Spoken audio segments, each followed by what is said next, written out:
ربنا اغفر لنا، اے ہمارے رب تو ہمیں بخش دے، وَلِإِخْوَانِنَا الَّذِينَ سَبَقُونَا بِالْإِيمَانِ، اور ہمارے ان بھائیوں کو بھی بخش دے جو ایمان کے ساتھ اس دنیا سے چلے گئے یا ایمان لانے میں ہم پر سبقت لے گئے۔ اس سے دوسرا مسئلہ یہ معلوم ہوا کہ دنیا میں جیتے جی کسی کافر کے لیے بھی آپ ہدایت کی دعا مانگ سکتے ہیں، کسی فاسق و فاجر کے لیے بھی آپ ہدایت کی دعا مانگ سکتے ہیں، لیکن مرنے کے بعد مغفرت کی دعا صرف مومن کے لیے مانگی جا سکتی ہے۔ اللہ الرحمن الرحیم، الحمدللہ رب العالمین، الصلاة والسلام علی رحمت للعالمین، حبیبنا و حبیب رب العالمین، خاتم الانبیاء والمرسلین، امام الاولین والآخرین، سید الرسل والنبیین، سیدنا و مولانا و مأوانا و ملجانا محمد وعلى آلہ الطیبین الطاہرین وعلى صحابته الصدیقین الصادقین وعلى كل من تبعهم بإحسان إلى يوم الدين، وبعد۔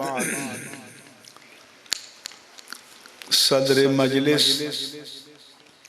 محترم صاحبزادہ فیض مہر عزیز چشتی صاحب زید مجدہم، محترم مہر سلیم ایڈوکیٹ صاحب، علامہ رضا المصطفیٰ صاحب، علامہ عطاء الرحمن صاحب، اسٹیج پر تشریف فرما تمام معزز مؤقر حضرات علماء کرام اور مشائخ اعظام، اس آستانہ عالیہ کے جملہ محبین، معتقدین، معاونین اور منسلکین، آج ہم یہاں حضرت فخر المشائخ شیخ الحدیث خواجہ عبدالحی رحمہ اللہ تعالی ونور اللہ مرقدہ کے 46ویں عرس مبارک کی تقریب میں جمع ہیں، اور مظہر قلندر دوران صوفی بابا جی خواجہ مشتاق حسین چشتی رحمہ اللہ تعالی ونور اللہ مرقدہ کے ذکر پاک کے لیے، ذکر مبارک کے لیے جمع ہیں۔ سب سے پہلے یہ سمجھیں کہ صوم کی تقریب ہو چہلم کی ہو یا عرس مبارک کی تقریب ہو، ان تمام کی اصل ایصال ثواب ہے۔ کسی دن کی پابندی شرعاً ضروری نہیں ہے، آپ اپنی سہولت کے مطابق ایصال ثواب کی تقریبات منعقد کر سکتے ہیں۔ خاص تاریخ کا تعین انتظام کے لیے اور لوگوں کو باخبر کرنے کے لیے کیا جاتا ہے۔ یہ جو لفظ عرس ہے، کیونکہ ویسے تو برسی کہتے ہیں، انگریزی میں اینیورسری کہتے ہیں، اور برسی کے معنی بھی یہ ہوتے ہیں کہ کسی کو وصال فرمائے ہوئے 1 سال مزید گزر چکا ہے۔ عرس کا لفظ حدیث مبارک سے اخذ کیا گیا ہے کہ حدیث پاک میں ہے، اللہ تبارک و تعالیٰ کے کسی محبوب صالح متقی اور نیک بندے کو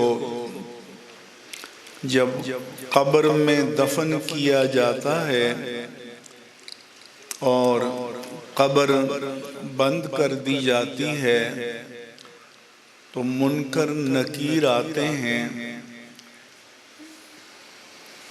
حساب کے لیے کہ اٹھیے،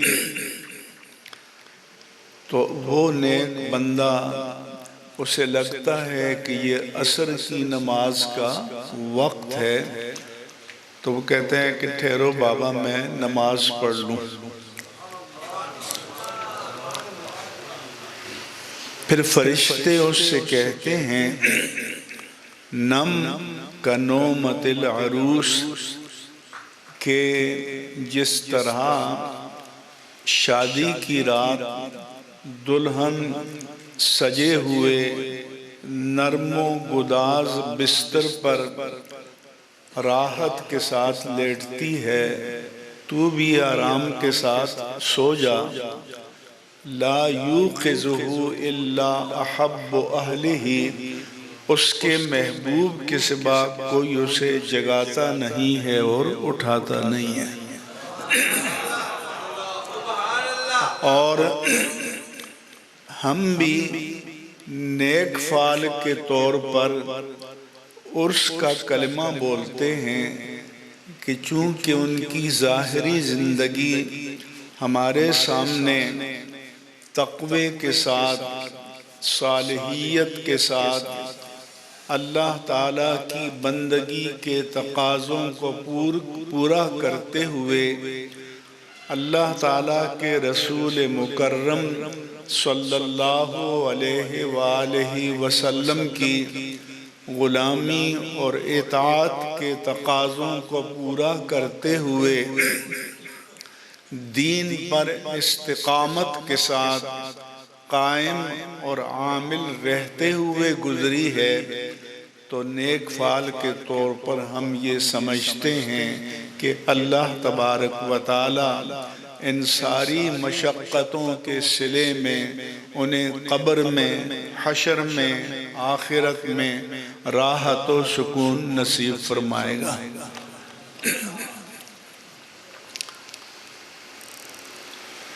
ایصال ثواب کے معنی یہ ہوتے ہیں کہ ہم جو نیک کام کریں، خواہ وہ بدنی ہو، مالی ہو، قولی ہو، عملی ہو، قلبی ہو، اس پر اللہ تبارک و تعالیٰ کی طرف سے جو جزا، جو صلہ، جو انعام، جو اجر عطا ہوتا ہے اسے ثواب کہتے ہیں۔ اور جب ہم یہ ثواب کسی اور کو بخشیں تو اسے ایصال ثواب کہتے ہیں، کہ اس کے معنی ہے کہ ثواب پہنچانا کسی کو، اور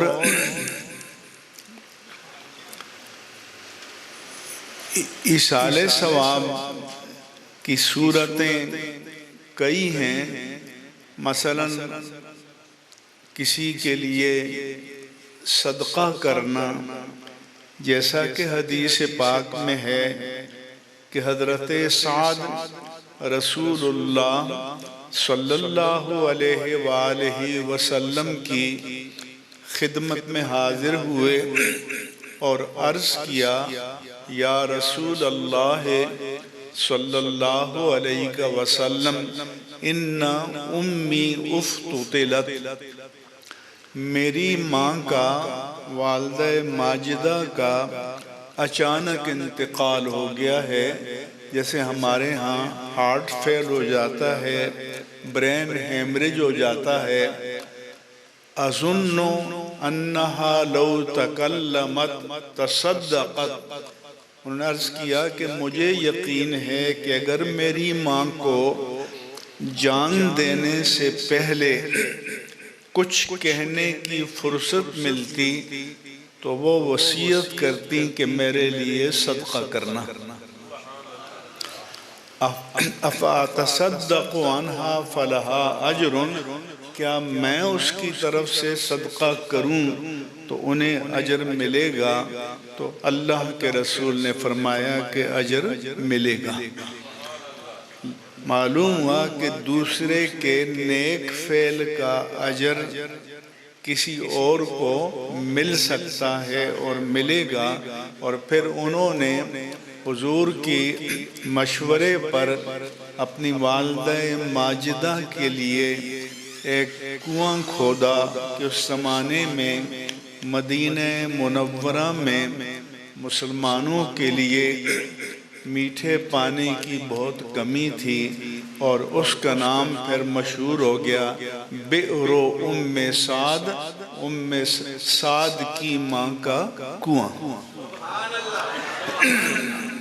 سعد کی ماں کا کنواں سے یہ مراد نہیں ہے کہ ہم نے ان کے نام پر کیا، جو بھی ہم صدقہ کرتے ہیں وہ اللہ کے نام پر کرتے ہیں، اللہ کی رضا کے لیے کرتے ہیں، اس کا ثواب کسی کو پہنچاتے ہیں۔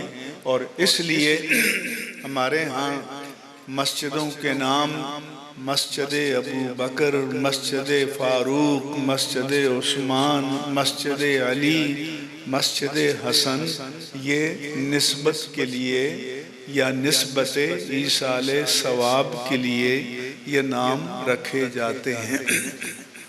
لہذا ایصال ثواب کرنا یہ شریعت میں ثابت ہے، اور اللہ تبارک و تعالیٰ کا قرآن کریم میں فرمان ہے، جب اللہ تعالیٰ نے سابقون الاولون مہاجرین و انصار رضوان اللہ علیہم اجمعین کا ذکر فرمایا تو فرمایا کہ والذین جاؤوا من بعدہم، اور جو ان کے بعد آئے یا جو ان کے بعد آئیں گے، یقولون، ان کی شان یہ ہے کہ وہ اللہ کی بارگاہ میں التجا کریں گے، دعا کریں گے کہ ربنا اغفر لنا ولإخواننا الذین سبقونا بالایمان، اے ہمارے رب تو ہمیں بخش دے۔ اللہ کو تو پتہ ہے نا ہمارا پیدا کرنے والا ہے کہ بندہ خود غرض ہوتا ہے، تو اللہ نے فرمایا ٹھیک ہے پہلے اپنا حصہ لے لو۔ ربنا اغفر لنا، اے ہمارے رب تو ہمیں بخش دے، وَلِإِخْوَانِنَا الَّذِينَ سَبَقُونَا بِالْإِيمَانِ، اور ہمارے ان بھائیوں کو بھی بخش دے جو ایمان کے ساتھ اس دنیا سے چلے گئے یا ایمان لانے میں ہم پر سبقت لے گئے۔ اس سے دوسرا مسئلہ یہ معلوم ہوا کہ دنیا میں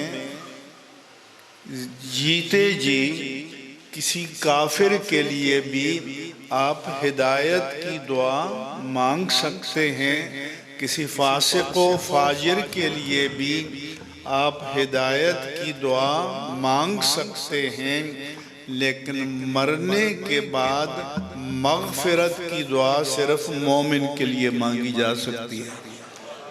جیسے فرمایا کہ وَلِإِخْوَانِنَا الَّذِينَ سَبَقُونَا بِالْإِيمَانِ۔ دوسرا یہ فرمایا کہ وَلَا تَجْعَلْ فِي قُلُوبِنَا غِلًّا لِلَّذِينَ آمَنُوا، اے اللہ تو ہمارے دلوں میں مومنوں کے لیے کینہ نہ رکھ۔ تو دوسرا منشا جو معلوم ہوا کہ اللہ چاہتا ہے کہ مومنوں کے دل ایک دوسرے کے لیے پاک، صاف اور شفاف ہونے چاہیے، نہ کینہ ہو، نہ بغض ہو، نہ عداوت ہو، نہ نفرت ہو، نہ الزام ہو، نہ بہتان ہو، دل صاف ہونا چاہیے۔ چنانچہ ایک حدیث پاک میں ہے کہ محفل رسالت بپا تھی مسجد نبوی میں کہ حضور نے فرمایا کہ جو کسی جنتی کو دیکھنا چاہے ابھی ایک شخص آئے گا اسے دیکھ لینا۔ صحابہ نے دیکھا تھوڑی دیر میں ایک انصاری صحابی تازہ وضو کر کے آئے اور ان کے بائیں ہاتھ میں جوتے پکڑے ہوئے تھے، بیٹھ گئے۔ راوی بیان کرتے ہیں کہ اگلے دن پھر ایسا ہوا، حضور نے وہی بات فرمائی اور پھر وہی انصاری صحابی اسی حالت میں چلے آئے، اور تیسرے دن پھر اسی طرح سے ہوا۔ حضرت عبداللہ کہتے ہیں کہ میں تیسرے دن رات عشاء کی نماز کے بعد اس کے پیچھے پیچھے چل دیا۔ جب اپنے گھر کے دروازے پر پہنچے تو میں نے ان سے کہا کہ گھر والوں سے کچھ کھٹ پٹ ہو گئی ہے۔ میں نے کہا ہے میں 3 دن تک نہیں آؤں گا، آپ مجھے 3 دن تک ٹھکانہ دے دیں۔ انہوں نے کہا کوئی بات نہیں، آ جاؤ۔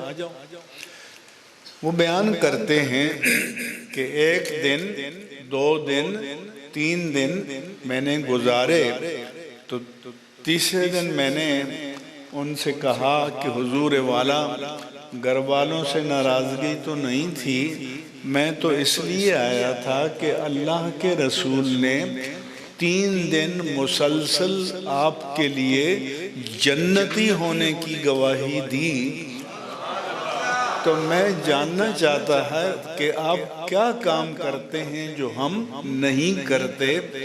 تو نمازیں آپ بھی پڑھتے ہیں، ہم بھی پڑھتے ہیں، تہجد آپ بھی پڑھتے ہیں، ہم بھی پڑھتے ہیں، کبھی سوتے میں آنکھ کھل جاتی تھی تو ذکر کرتے تھے۔ تو انہوں نے کہا کہ یہ کام تو ہم کرتے ہیں۔ ان صحابی نے کہا کہ بس میں ویسا ہی ہوں جیسا کہ آپ نے دیکھا ہے۔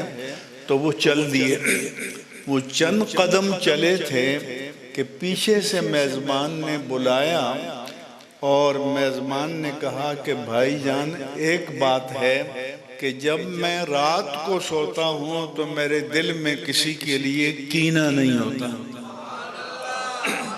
انہوں نے کہا کہ یہی تیرا کمال ہے۔ اب اگر میں آپ سب سے کہوں کہ دل پر ہاتھ رکھ کر بتائیے کہ کوئی ایک رات بھی ہم ایسے سوئے ہیں کہ جب ہمارا دل آئینے کی طرح صاف ہو، شفاف ہو، کسی کے لیے کینہ نہ ہو، بغض نہ ہو، نفرت نہ ہو۔ کیونکہ بعض گناہ تو ایسے ہیں کہ جن میں کسی کو لذت آتی ہوگی، کوئی ہیروئن پیتا ہے، کوئی شراب پیتا ہے، کوئی اور نشہ کرتا ہے، کوئی بدکاری کرتا ہے، لیکن یہ ان کاموں کی تو کوئی لذت بھی نہیں ہے۔ تو جو بے لذت گناہوں کو نہ چھوڑ سکے وہ لذت والے گناہوں کو چھوڑ دے گا۔ تو اس لیے ان مجالس میں آپ آئیں تو کچھ عہد کر کے آئیں اور کچھ لے کر جائیں۔ یہی نہیں ہو کہ بس آپ نے نعرے لگا دیے اور گھر چل دیے اور الآن کما کان، اگلا دن ویسا ہی رہا جیسے کل کا دن تھا۔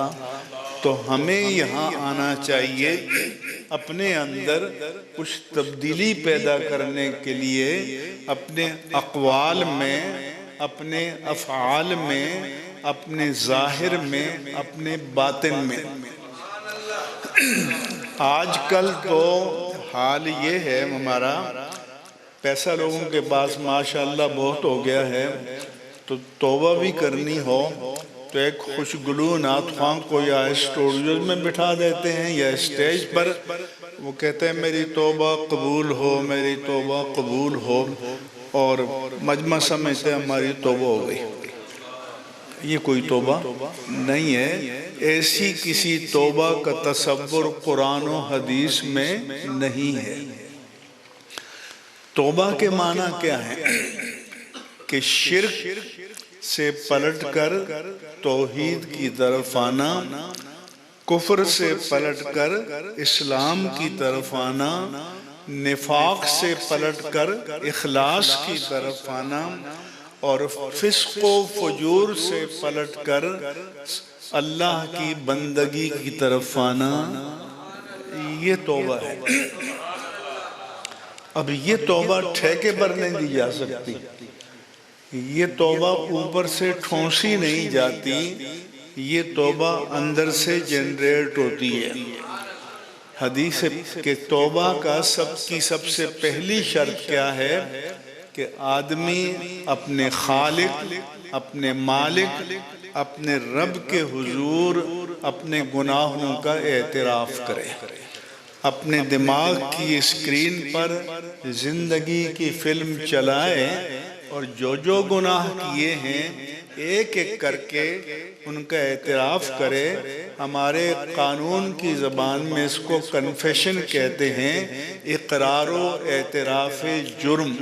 چنانچہ حدیث میں فرمایا کہ ان العبد اذا اعترف ذنبہ ثم تاب تاب اللہ علیہ، کہ بندہ جب اپنے گناہ کا اعتراف کر لے اور پھر توبہ کرے تو اللہ تعالیٰ اس کی توبہ قبول فرماتا ہے۔ اس کے بعد دوسرا درجہ ہے ندامت، یعنی گناہ کا اعتراف کر کے اللہ تعالیٰ کے حضور اس پر شرمندہ ہونا، شرمسار ہونا۔ اس کے بارے میں حدیث میں فرمایا کہ الندم توبۃ، کہ گناہوں پر شرمسار ہونا اپنے خالق اور مالک کے حضور یہ توبہ ہے۔ پھر اس کے بعد اس کی معافی مانگنا، اعتراف جرم، اظہار ندامت اور پھر معافی۔ آج کل اس کے لیے بھی لوگوں نے معذرت کر لیا ہے۔ جیسے ہمارے لیڈر ہوتے ہیں نا، کوئی بات کرتے ہیں، اگر لوگوں نے اس کی پکڑ کر لی تو پہلے تو کہیں گے میری بات کو سیاق و سباق کے بغیر سمجھا گیا۔ اگر ہم کہیں کہ حضور والا آپ کی بات نہ لاطینی میں ہے، نہ جرمن میں ہے، نہ ڈینش میں ہے، نہ فرینچ میں ہے، نہ انگلش میں ہے، نہ رشین اور چائنیز میں ہے، اردو میں ہے، آپ بیٹھ کے 10 مرتبہ پڑھ لیجئے اور بتا دیں کیا سیاق ہے اور کیا سباق ہے۔ تو جب جان نہیں چھوٹی تو کہتے ہیں کسی کی دل آزاری ہوئی ہو تو میں معذرت چاہتا ہوں۔ معذرت کے معنی ہوتے ہیں عذر پیش کرنا، معافی کے معنی ہوتے ہیں غیر مشروط طور پر اپنی غلطی کو پر اللہ سے معافی مانگنا۔ اس میں اگر مگر if and but نہیں ہوتا، ایک کنفیشن ہوتا ہے، اقرار ہوتا ہے، تو اس کو کہتے ہیں معذرت کرنا یا عذر پیش کرنا، یہ ابلیس کا کام ہے۔ چنانچہ قرآن کریم میں ہے کہ جب ابلیس کو اللہ نے پوچھا کہ ما منعکا اللہ تسجد اذ امرتک، اے ابلیس جب میں نے تمہیں حکم دیا تھا کہ اس خاک کے پتلے آدم کو سجدہ کرو، تو کس چیز نے تمہیں سجدہ کرنے سے روکا؟ اس نے یہ نہیں کہا کہ غلطی ہو گئی، جرم ہو گیا، اس نے کہا خلقتنی من نار وخلقتہ من طین، اے اللہ تو نے مجھے آگ سے پیدا کیا، آدم کو مٹی سے پیدا کیا۔ آگ لطیف ہوتی ہے، مٹی کثیف ہوتی ہے، لطیف چیز اعلیٰ ہوتی ہے، کثیف چیز ادنا ہوتی ہے، تو اعلیٰ ہو کر ادنا کے سامنے کیسے جھک جاتا؟ اس نے یہ نہ جانا کہ کمال نہ ذرہ خاک میں ہے نہ ذرہ راکھ میں ہے، کمال تو نگاہ رب ذوالجلال میں ہے۔ وہ چاہے تو خاک کے پتلے آدم کو نوری ملائک کا مسجود بنا دیں، جس کو چاہے نواز دیں۔ تو اس نے اللہ کے حکم کو رد کرنے کے لیے لاجک کا سہارا لیا، دلیل کا سہارا لیا، منطق کا سہارا لیا۔ اس کے برعکس آدم علیہ السلام کو حکم ہوا تھا کہ وَلَا تَقْرَبَا هَٰذِهِ الشَّجَرَةَ، اس درخت کے قریب نہ جانا۔ یہ نہیں فرمایا کہ اس درخت کا پھل نہ کھانا۔ کیوں کہ جب قریب ہی نہیں جائے گا تو پھل کھانے کی نوبت ہی نہیں آئے گی۔ یہ مبالغہ ہوتا ہے منع کرنے میں۔ اس لیے حدیث میں فرمایا کہ الحلال بین والحرام بین، حلال بھی واضح ہے، کلیئر ہے، حرام بھی واضح ہے، وَبَيْنَهُمَا مُشْتَبِهَاتٌ، اور ان دونوں